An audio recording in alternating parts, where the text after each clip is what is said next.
things to consider before moving in with him. Hello ladies, thanks for tuning in. Before we start, please like and subscribe, and don't forget that you have a free femininity quiz in my description box to see how feminine you are. You could win a free consultation with me. So today I want to talk about moving in with a guy, and I also want to talk about the things that you need to pay attention to before committing to living with him. So first of all, why this is important. So this video is important because it's gonna play a huge role in your mental health. It can make your life easier or a nightmare. Like if you don't pay attention to what I'm gonna mention in this video, you might have to deal with a bad breakup. I mean a bad divorce. So the first thing that you need to pay attention to is, are you guys at least engaged? So the reason for that is that if you aren't engaged, what you're gonna have is that you're gonna be like, maybe he loves you, right? Sometimes he loves you, and the living costs in cities like New York and all of that are very expensive. So it kind of feel natural, right, to move in with him so that you can reduce the cost of living. But what you need to know as well is that if you move in with him before getting the ring, and by that I mean being at least engaged, you're gonna end up being his girlfriend, his forever girlfriend. This is how men are. Like, they don't value what they get easily, in the sense where if you give them already all the benefits of marriage, they have no reason to propose. I'm not saying that a guy who moves in with you without asking you for a ring is not in love. Far from it. Far from it. Sometimes they can be in love and all of that, but they won't think of proposing if they already live with you. Okay, so you need to have a firm boundary here and make sure that you only move in once you're engaged. And I know that some of you who follow me are, Christians, and you wonder if my advice are applicable to you Christians.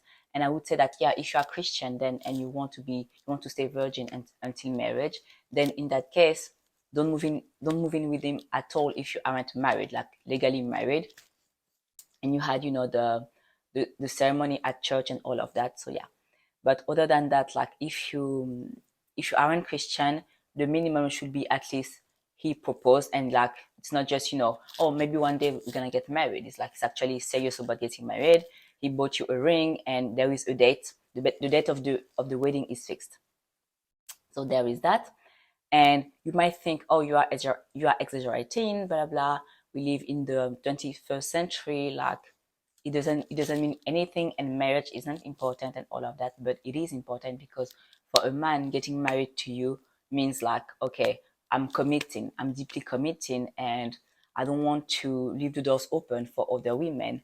And for us women, marriage isn't, of course marriage is important, but for us, like, we value, kids even more, because our body is at risk, our health is at risk, and our finances are at risk as well. Whereas for men, like, a man can get many women pregnant without having any impact on his life. But for us women, it's different. We risk a lot more than them. But for them, like, this is like subconscious when it comes to marriage. For them, it means like, okay, I choose to give up my freedom, because for them, getting married to a woman isn't something that they give so easily. Wow, some men who are, religious, they can get married with a woman without being in love, because this is what's expected in their church. But for most people who aren't religious, and yeah, for most people who aren't religious, they won't get married like that. Like, if unless they have, some obligations from work. Let's say they are politicians, ambassadors, then yes, they need to have a wife. Otherwise, they won't look too serious, and it's important for them, for their personal brand. And to go back to moving in with a guy, like, some men will move in with you just to save money on the living expenses. And I know that I had a friend like that. So back when she was a student in a small city. So, like, accommodation was affordable, right? And yeah, she had a boyfriend, and he didn't want to move in with her.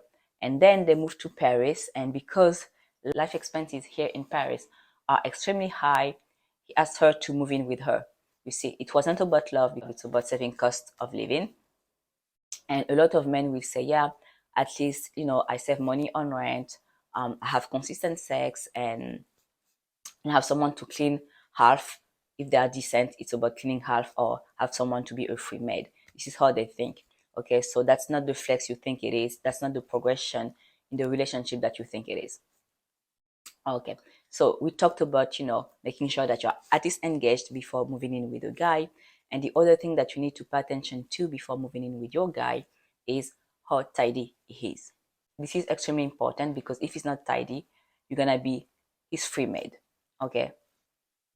I think that it's normal for you, like if you don't pay rent and you pay nothing, I think it's normal to clean more than him, especially if you spend more time in the house. But it doesn't have to be, it doesn't have to feel like you are living with a baby and you need to clean after him. Okay, it still needs to be neat. And yes, of course, the big things like the floor, the vacuum, and all of that. Yes, maybe you can do it or hire a maid to do it, but he still needs to be decent when it comes to cleaning less, and he needs to have some sort of common sense. Okay, this is something that you need to know. A lot of men don't have common sense. What you think is dirty is acceptable to them. Okay, so pay attention to that, because I guarantee you it's better for you to live on your own if it's not tidy, okay, and neat. And another thing that I want you to pay attention to is about the finances. So you want to know if he's gonna be a provider, and by that I mean that you need to make sure that he makes enough. By that I mean that before moving in with him and getting engaged and all of that, you need to make sure that he makes enough for you, and also if you plan to have kids, he makes enough for the entire family, basically. Because if he doesn't, you're gonna be paying half of the bills, and you don't want that. And this is not something we encourage in the feminine community, because you need to be able to rest in your femininity. It doesn't mean that you are dumb and you can't use your brain anymore, but it just means that you can't be expected to pay half of the bills. It's extremely important for the woman to feel like she has nothing to pay once she's dating. It feels like you feel like a princess and all of that, which is something extremely important when dating. You need to feel like a princess for you to have, overall life satisfaction in your relationship, at least. So a lot of people will tell you like, yeah, but you are also, a lawyer. Why do you expect your man to pay for all the bills of the house? You make six figures yourself. Like, that's entitlement, and this is financial abuse, but it isn't. And don't worry, men who are truly ready for marriage, they know what's expected from them. And men who are ready for marriage and who are healed and masculine, they feel honored when they have to pay for their wife and kids. This is not entitlement. This is just him doing what he's supposed to do as a man. And another thing that I wanted to say is that you are putting your body at risk as well. You see, when you get pregnant and all of that, so you can't, like, let's say you get sick and you have, a postpartum depression, you can't be expected to pay half of the bills. And also, let's say you're doing a job that you hate, then you add more stress in the relationship and all of that. And I encourage you, by the way, to do a job that you love, because as a feminine woman, it's important for you to be in a healthy environment, and not just for women, for everyone, for men as well, but for women even more, because us women, we need to feel good to do good, whereas men can be can do a job that they hate and still feel okay. Okay, we are different when it comes to that. So yeah, make sure that you aren't expected to pay for bills. And of course, if you get sick and you can't work temporarily, and then in that case, that's fine for you to pay, to take more of a masculine role and all of that. But if everything is fine, like he's expected to provide to if everything is fine, he's expected to provide for the entire family. And don't settle for less. Okay, don't accept men who ask you to pay for small things, because they're gonna pay for assets and you're gonna pay for liabilities. And if one day you divorce, you're gonna end up having nothing, because the only thing you paid for were the liabilities. So make sure that your money is invested. Another thing that I want to talk about is the prenup agreement. So I made a poll the other day on Instagram, and I asked the women who follow me. And by the way, if you don't follow me on Instagram, you can do it now. It's at High Value Queen. And I asked them what they wanted in their prenup agreement. And some women said, yeah, I want a house on my name. I want this amount of money and all of that. And one girl said, oh, I expect nothing, just, positive emotions. And listen, this can't be the only thing that you expect out of a relationship, because I know it sounds beautiful, right? When you just say, yeah, I just want to feel happy and all of that, and money isn't important. I guarantee you that it is important, and it's going to play a huge role in your overall life satisfaction in the relationship. So it needs to be clear for you what you're gonna get in when you get married, and it's better for you to have it written down legally. This is something that you need to know.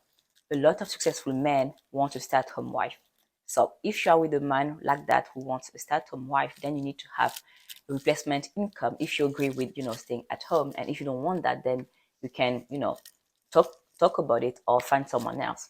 But yeah, let's say you agree with that.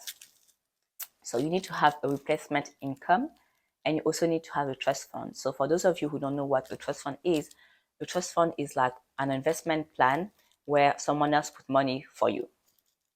So he needs to do that for you and also for the kids. And you need to make sure that the amount you put is enough for you to, to survive in 5 or 10 years. I don't know how it works in your country, but I know that some of those, investment plans can be like the money in there can be used before, the first 5 years or the first time or the first 10 years. So yeah, I don't know how it works in your country, but yeah, make sure that you check that out because it's important enough. So yeah, the replacement income that you should have should be minimum what you used to have as a worker. And this needs to be written down legally because you might think, yeah, but I don't want, to sign anything before marriage. I don't want to do a prenup agreement and all of that. I'm not superficial and all of that. But you need to know that if you don't do it, like if you don't have the terms that you personally want, what you're gonna have is gonna be the terms that you have. What you're gonna have is the terms that the state where you live in decided for you. And in most states, it's 50-50, and it might not benefit you. It means that if you have a company, he will be able to have half of it in case of divorce. If he cheated and all of that, he's gonna have half. And also, you want to protect your properties as well. You want to have a look at his debt, and you want to make sure that you aren't supposed to pay for his debt even once married. There are a lot of things that you need to pay attention to because if you do that half thing, it means that you will also be responsible for the debts that he had maybe before marriage and during marriage as well. And I want to know, what do you think about moving in with a guy before marriage? Is this something that you want to do? Did this video change your mind? Drop a comment so that we can engage. I will see you next time. Bye bye.